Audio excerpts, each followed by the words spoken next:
നമ്മൾ ഓരോ ദിവസം എടുക്കും തോറും ആർക്കെങ്കിലും ക്ലാരിറ്റി കൂടി വരുന്നുണ്ട്, അല്ലെങ്കിൽ കോൺഫിഡന്റ് കൂടി വരുന്നുണ്ട്. എനിക്കുണ്ട്.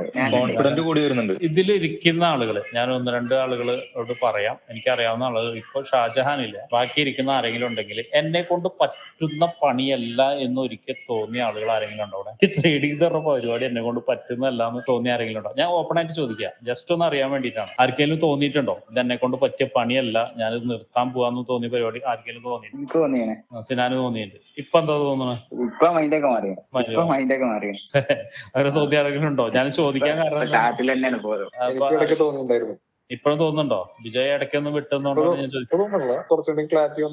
ഞാൻ ചോദിക്കാൻ കാരണം എന്ന് വെച്ചിട്ടുണ്ടെങ്കിൽ, ഞാൻ തൊട്ട് മുന്നത്തെ ഒരു ചോദ്യം ചോദിച്ചില്ലേ, നിങ്ങളോട് ചോദിച്ചില്ലേ എന്തെങ്കിലും ഗുണമുണ്ടോ എന്ന് ചോദിച്ചില്ലേ, ആ ഗുണത്തിനൊന്ന് ഉറപ്പിക്കാൻ വേണ്ടിയിട്ടാണ്. കാരണം എല്ലാവരും ആ ഒരു സ്റ്റേജിലേക്ക് എത്തിയിട്ടുണ്ട്. പണ്ടാറ് എങ്ങനെയും നിർത്തിപ്പോയാൽ മതി, ഞാൻ എന്റെ പഴയ ജോലിയിലേക്ക് തന്നെ തിരിച്ചു പോകുക, അല്ലെങ്കിൽ പഴയ പരിപാടി തന്നെ തുടരാം എന്നുള്ള രീതിയിൽ ഞാൻ ചെയ്തിട്ടുണ്ട്. അപ്പൊ അവിടുന്ന് ഒരു തിരിച്ചുപോക്കായിരുന്നു. ആ ഒരു സ്റ്റേജിലേക്ക് ആരെങ്കിലും എത്തിയിട്ടുണ്ടോ എന്ന് അറിയാൻ വേണ്ടിയിട്ടാണ്. കാരണം എന്ന് വെച്ച് കഴിഞ്ഞാൽ ആ തിരിച്ചുവരവ്, ആ പോയിട്ടുള്ള തിരിച്ചുവരവായിരുന്നു ശരിക്കും പറഞ്ഞു കഴിഞ്ഞാൽ പ്രോഗ്രസ് തന്നെ. അതുവരെ പ്രോഗ്രസ് ഒന്നും തോന്നുന്നുണ്ടായിരുന്നില്ല. അതുവരെ എന്ത്, പഠനം നടക്കും, നമ്മൾ കുറെ ട്രേഡ് എടുക്കും, കുറെ വിജയിക്കും, കുറെ ലോസ് ആവും, വീണ്ടും പഠനം നടക്കും, കുറെ വിജയിക്കും, പിന്നെ വീണ്ടും ലോസ് ആവും, അതായിരുന്നു. പക്ഷെ ആ തിരിച്ചുവരവുണ്ട്. അത് അവിടെ ചെന്നിട്ട് വേണ്ട, ഞാനത് ട്രൈ ചെയ്യാൻ തന്നെയാണ്, ഇതിൽ തന്നെ സ്റ്റിക്ക് ഓൺ ചെയ്യാന്ന് പറഞ്ഞ് നിന്നൊരു തിരിച്ചറിവുണ്ടായിരുന്നു. ആ തിരിച്ചറിവാണ് ഇപ്പൊ എന്നെ നിലനിൽക്കുന്നത്.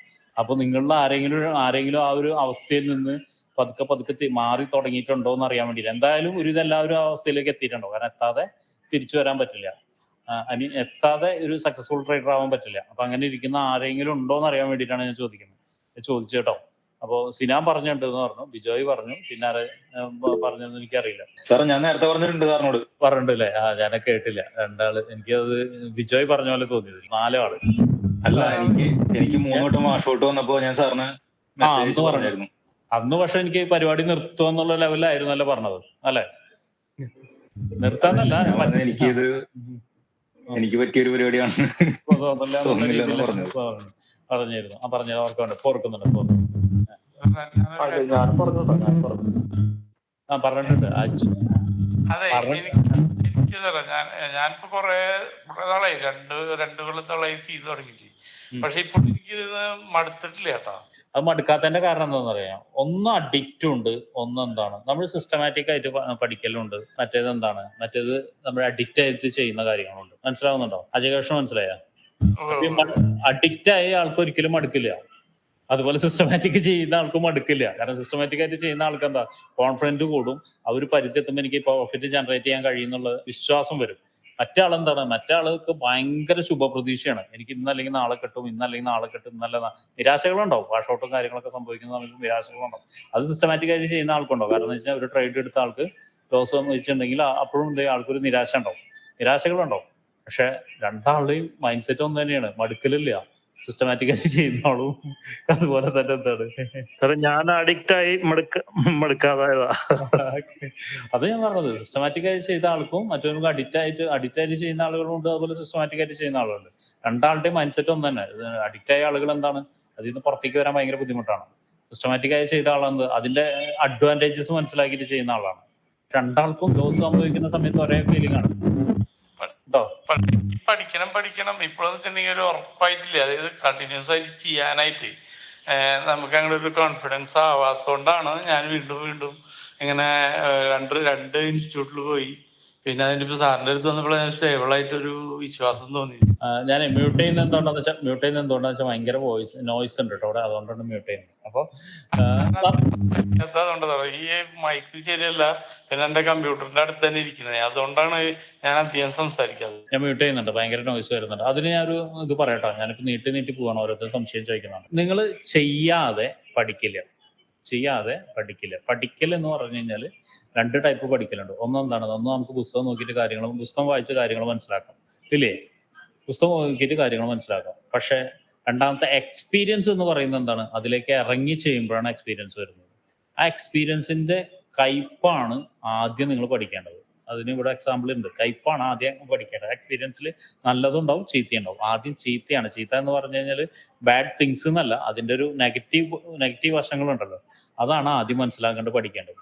എനിക്ക് തോന്നുന്നു അജയ് ഘോഷിന് പറ്റിയൊരു കാര്യം എന്ന് വെച്ചാൽ, അജയ് ഘോഷിന് ഭയങ്കരമായിട്ടുള്ള, നേരത്തെ പറഞ്ഞ പോലെ തന്നെ ഭയങ്കരമായിട്ടുള്ള ആഗ്രഹമുണ്ട്. പക്ഷെ ഈ ആഗ്രഹത്തിനനുസരിച്ചുള്ള ഹാർഡ് വർക്ക് നടന്നിട്ടുണ്ടോ എന്നുള്ള കാര്യം എനിക്ക് സംശയം. ചിലപ്പോൾ പറഞ്ഞു തരുന്ന സമയത്ത് ചിലപ്പോൾ മനസ്സിലാകാതിരിക്കല്, അല്ലെങ്കിൽ തന്നെ എന്തൊക്കെ മനസ്സിലായാലും ആ മാർക്കറ്റിൽ എത്തുന്ന ആ സമയത്ത് നമ്മുടെ മൈൻഡ് കൺട്രോളിൽ പോല്, അങ്ങനെയുള്ള നിസ്സാര കാര്യങ്ങൾ എന്ന് വെച്ചാൽ എല്ലാവർക്കും സംഭവിക്കുന്ന കാര്യങ്ങൾ അത് സംഭവിക്കുന്നുണ്ടെന്ന് തോന്നുന്നുണ്ട്.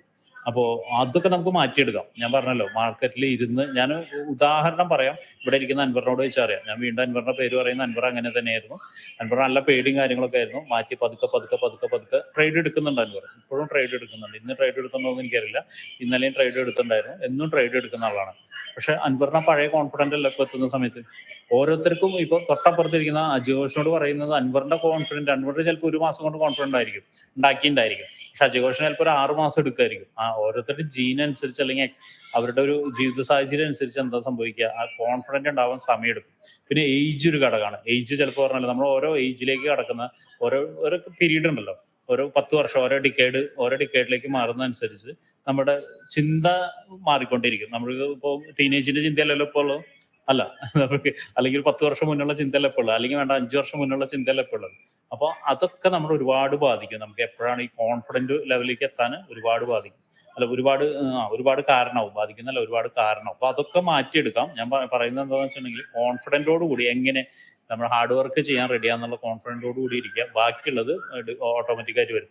ഇപ്പോഴും ഞാൻ പറയുന്നത് എന്താ വെച്ചിട്ടുണ്ടെങ്കിൽ ലോസ് ഇനിയും കാണും, പ്രോഫിറ്റ് അല്ല, ലോസ് ഇനിയും കാണും. ആ ലോസ് പണ്ട് കണ്ട ലോസ് പോലെ ആയിരിക്കില്ല ഇപ്പൊ കാണുന്നത്. അൻവർ, ഞാൻ വീണ്ടും ഉദാഹരണം പറയാണ്, അൻവറിനൊക്കെ അറിയപ്പോ ഒരു ലോസ് വരുമ്പോൾ അൻവർ കംപ്ലീറ്റ് എടുത്തിട്ട് അനാലിസിസോ അല്ലെങ്കിൽ എന്തുകൊണ്ട് സംഭവിച്ചോ ഇതാണെന്നുള്ളൊക്കെ ഒരു ശ്രമമെങ്കിലും നടത്തുന്നുണ്ട്.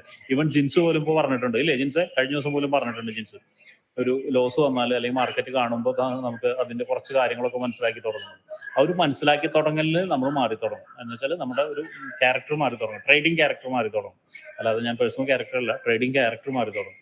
അപ്പൊ അതുകൊണ്ട് ട്രേഡ് എടുക്കാതിരിക്കരുത്. ഞാൻ ഇവിടെ ഇരിക്കുന്ന എല്ലാവരോടും പറയുന്നത് വെച്ചാൽ ട്രേഡ് എടുക്കാതിരിക്കരുത്. എപ്പോൾ നിങ്ങൾ ട്രേഡ് എടുക്കാതിരിക്കുന്നു അപ്പോൾ നിങ്ങൾക്ക് എന്ത് കോൺഫിഡൻസ് കുറയുക ചെയ്യാം. ഞാൻ നിങ്ങൾ 100% എഴുതി വെച്ചോ, എപ്പോൾ നിങ്ങൾ ട്രേഡ് എടുക്കാതിരിക്കുന്നോ കോൺഫിഡൻസ് കുറയുക ചെയ്യാം. പക്ഷേ നിങ്ങൾക്ക് വേണമെങ്കിൽ ഗ്യാപ്പ് എടുക്കാം, 1-2 ദിവസം ഗ്യാപ്പ് എടുക്കാം, അല്ലെങ്കിൽ 2-3 ദിവസം ഗ്യാപ്പ് എടുക്കാം. അതെന്തിനാന്ന് വെച്ചിട്ടുണ്ടെങ്കിൽ ലോസ് വരുന്ന സമയത്ത്, അല്ലെങ്കിൽ ഒരു ഹ്യൂജ് പ്രോഫിറ്റ് വരുന്ന സമയത്ത്, നിങ്ങളുടെ ഇമോഷണൽ ഇംബാലൻസ് സംഭവിക്കുന്നുണ്ട് എന്ന് തോന്നുന്ന സമയത്ത് നിങ്ങൾക്ക് എന്താ 1-2 ദിവസം എടുക്കാം, മാറി നിൽക്കാം. പക്ഷെ കൂടുതൽ ദിവസം മാറി നിന്ന് കഴിഞ്ഞാൽ ഇത് മൈൻഡ് ആയിട്ടുള്ള ഗെയിമാണ്. ഞാൻ ടോട്ടലി മുന്നേ പറഞ്ഞിരുന്നത് മൈൻഡ് ആയിട്ടുള്ള ഗെയിമാണ്. അത് കൂടുതൽ ദിവസം മാറി നിൽക്കുന്ന സമയത്ത് നിങ്ങളുടെ കയ്യിൽ നിന്ന് പോയിട്ടുണ്ടെങ്കിൽ പിന്നെ തിരിച്ചു വരവ് എളുപ്പമായിരിക്കില്ല. വീണ്ടും നിങ്ങൾ ആ പഴയ ലെവലിലേക്ക് തന്നെ പോകണം. ഹാർഡ് വർക്ക് ചെയ്തിട്ട് നിങ്ങൾ പഴയ ലെവലിൽ നിന്ന് തന്നെ തുടങ്ങേണ്ടി വരും. അപ്പോൾ അതുകൊണ്ട് നിങ്ങൾ ട്രേഡ് എടുക്കാതിരിക്കരുത്. നിങ്ങൾ ഇവിടെ കേൾക്കുന്ന ക്ലാസ് നല്ലതാണെന്ന് വിചാരിച്ചിട്ടും ചിലപ്പോൾ ആ ക്ലാസ്സിനേക്കാൾ ഇമ്പാക്ട് ആവുന്നത് എന്തായിരിക്കും, നിങ്ങൾ എടുക്കുന്ന ട്രേഡുകളായി. ക്ലാസ് സഹായിക്കുള്ളൂ, ആക്ച്വലി ക്ലാസ് സഹായിക്കുക, ഹെൽപ്പ് ചെയ്യുന്നുള്ളൂ. പക്ഷെ നിങ്ങൾക്ക് അതിനെ ഒരു പ്രോപ്പർ മെത്തേഡിലേക്ക് എത്തുന്നത്, അല്ലെങ്കിൽ പ്രോപ്പർ ആയിട്ടുള്ള ഒരു സെറ്റപ്പിലേക്ക് എത്തിക്കുന്നത് നിങ്ങൾ ചെയ്യുന്ന ആക്ഷനാണ്. അപ്പൊ ആക്ഷൻ ഇല്ലാതെ വെറും ക്ലാസ്സിലേക്ക് മാത്രം കോൺസെൻട്രേറ്റ് ചെയ്തിട്ടുണ്ടെങ്കിൽ ചിലപ്പോൾ നേരത്തെ പറഞ്ഞിട്ടുണ്ടല്ലോ, എല്ലാം കേട്ട് അറിഞ്ഞിട്ടും എല്ലാം പഠിച്ചു കഴിഞ്ഞിട്ടും ട്രേഡ് എടുക്കുന്ന സമയത്ത് നിങ്ങൾ എന്ത് ചെയ്യും, കവാത്ത് മറക്കാന്ന് പറഞ്ഞൊരു ഇത് കേട്ടിട്ടില്ലേ? അതുപോലെ കവാത്ത് മറക്കേണ്ട ഒരു അവസ്ഥ വരും. ഓക്കെ.